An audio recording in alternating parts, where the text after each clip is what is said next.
Pourquoi j'ai choisi une sélection plutôt de jeux politiques? C'est qu'au départ, ma formation, moi, c'est la science politique et que je me suis donc retrouvée à être commissaire d'exposition et que je n'ai trouvé ma légitimité finalement en tant que commissaire d'exposition que quand j'ai commencé à m'intéresser aux jeux.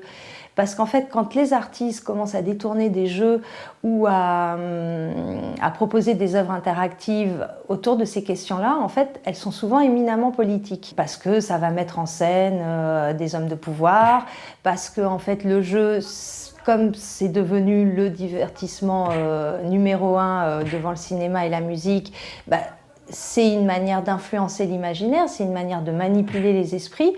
Cette sélection que j'ai faite là pour Play Again, j'ai essayé de trouver des jeux qui soient faits par, on va dire, des artistes ou des activistes, mais qui soient réellement des jeux. Donc il y a un message politique, mais c'est un jeu. Alors là, moi j'aurais tendance à vraiment différencier ça avec ce qu'on appelle le serious game, parce que mon intérêt, c'était pas forcément de parler d'environnement ou de questions énergétiques, mais j'avais plutôt envie de parler de sujets qui me tiennent à cœur en ce moment, qui sont en fait tout ce qui est système de contrôle à la frontière.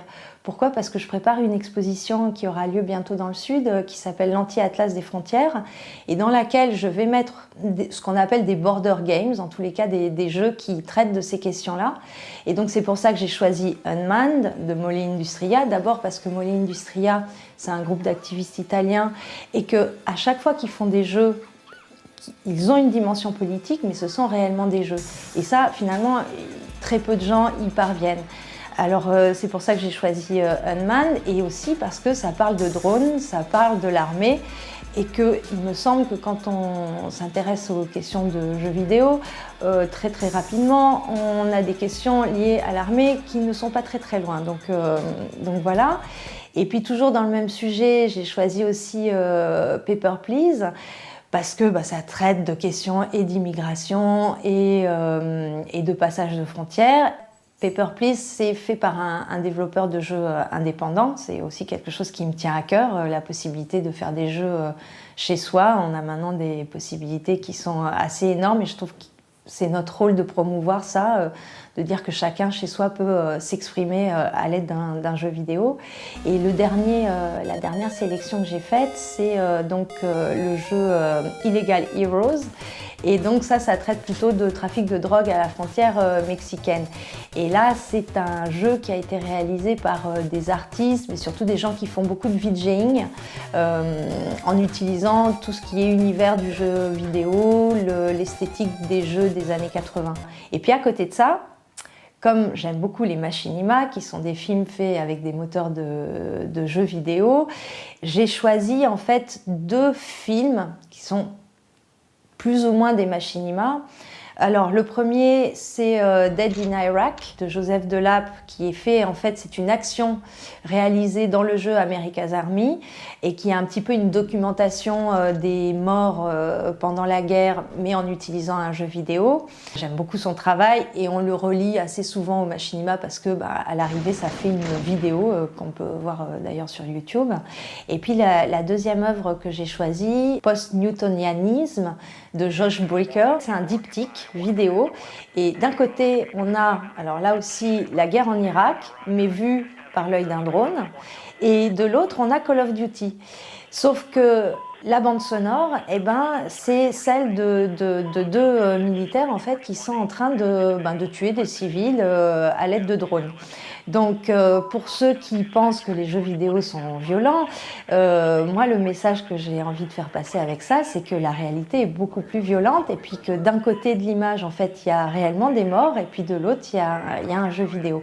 Donc si je devais citer 3 ou 4 jeux liés à la politique, alors le premier, parce que vraiment j'aime beaucoup leur travail, ce serait Article 30 des virtualistes. Ce que j'aime dans ce jeu, c'est que ça critique l'interactivité, c'est-à-dire qu'on a un joystick à la main, on voit des images de guerre et de misère dans un labyrinthe dans lequel on peut évoluer à l'aide d'un casque de réalité virtuelle. Et puis on a le choix, est-ce qu'on tire, est-ce qu'on tire pas? Pendant ce temps-là, on a des articles de la Déclaration des droits de l'homme qu'on entend dans les oreilles. Et donc, est-ce qu'on tire pas? Si on tire, eh ben, on fait partie de tous ceux qui font de l'ingérence humanitaire. Et si on ne tire pas, eh ben, on n'en fait pas partie. Et donc, on a un petit message à la clé qui nous dit « C'est bien, vous n'avez pas détruit un hôpital, vous n'avez pas tué de civils ».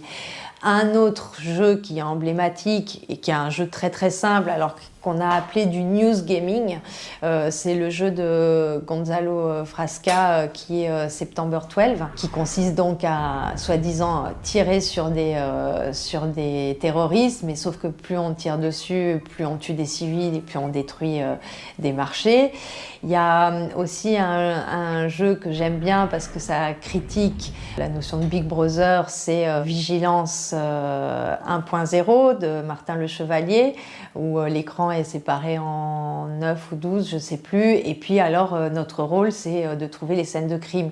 Et je trouve ça très très fort quand on sait maintenant qu'il existe des sites internet en Angleterre où le rôle du bon citoyen, c'est d'être l'œil que la police ne peut pas avoir parce qu'il n'y a pas assez d'yeux pour toutes les caméras et qu'on est rémunéré si on dénonce des crimes. Donc pour moi, c'est assez représentatif aussi. Et puis sinon, il y a vraiment les jeux de Molle Industria qui, à mon sens, sont vraiment des jeux politiques parce qu'ils gardent cette notion de jeu et font passer des messages. Si je devais refaire rapidement une histoire des jeux vidéo en reprenant quelques dates, d'abord il y a Space War, parce que moi j'aime bien cette date-là, parce que c'est déjà une histoire de détournement, puisque c'est des gens du MIT qui détournent un code et qui en font un jeu. Ensuite, tout le mouvement des jeux d'arcade. Ensuite, l'arrivée des consoles. Et après, pour moi, ce qui me semble très important, c'est ce qui se passe en fait aujourd'hui, mais depuis déjà 10 ou 15 ans, c'est cette nouvelle effervescence dans la création du jeu vidéo où il y a de plus en plus d'indépendance et de plus en plus de capacité à s'exprimer. Mon engagement, il passe beaucoup par l'organisation d'ateliers Machinima que je vais faire dans des banlieues où j'apprends donc à des jeunes à utiliser des jeux vidéo pour s'exprimer et si possible s'exprimer politiquement. Là, moi, mon engagement, il est beaucoup plus fort parce que je touche réellement les gens que je souhaite toucher. Pour moi, faire des expositions est une des manières d'agir.